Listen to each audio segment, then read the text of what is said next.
नमस्कार। चलिए आज आपको लेके चलते हैं उत्तराखंड की खूबसूरत पहाड़ियों में, जहां एक बहुत ही अनोखी और खूबसूरत परंपरा आज भी जिंदा है।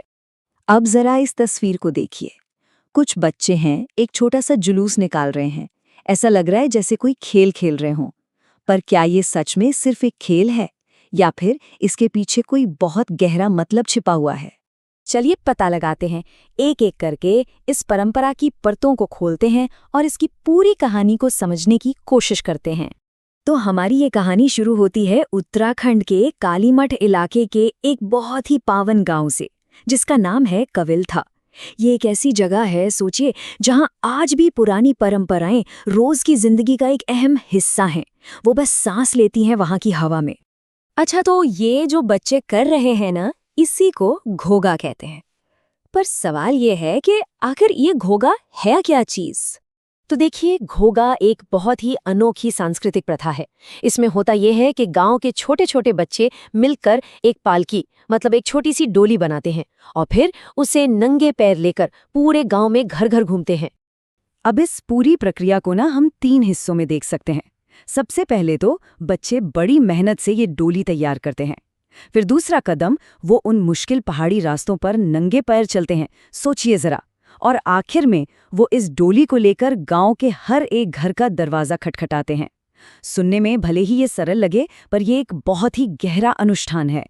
लेकिन जैसा हमने एकदम शुरू में सवाल उठाया था, ये बच्चों का कोई आम खेल नहीं है। बिल्कुल नहीं। इसका मतलब, इसका जो महत्व है वो कहीं ज्यादा गहरा है। कहा जाता है, और बिल्कुल सही कहा जाता है, कि ये सिर्फ एक खेल नहीं, बल्कि एक जीवित संस्कृति है। अपने पूर्वजों की विरासत और पुराने रिवाजों की याद। मतलब ये बच्चों का एक तरीका है अपनी जड़ों से, अपनी विरासत से जुड़ने का। तो फिर घोगा हमें सिखाता क्या है? असल में ये हमें हमारी विरासत की ताकत के बारे में याद दिलाता है। ये बताता है कि हमारी जड़ें कितनी गहरी और मजबूत हैं। इस पूरी परंपरा का जो निचोड़ है, जो इसका सार है, वो शायद इन 3 बातों में है। वो मासूम कदम, वो पहाड़ों की पथरीली पगडंडियां और उन कदमों से पैदा होती परंपरा की वो गूंज। सच पूछे तो यही इस प्रथा की असली आत्मा है। और आखिर में ये एक बहुत ही शक्तिशाली संदेश देता है। हमारी जड़ें आज भी उतनी ही मजबूत हैं जितनी कभी हुआ करती थीं।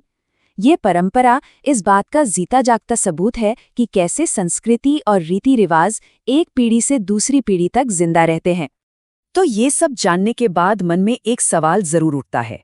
आज की इस भागदौड़ भरी दुनिया में घोगा जैसी परंपराओं का आखिर क्या महत्व है? ये क्यों जरूरी हैं? इस पर जरा सोचिएगा जरूर।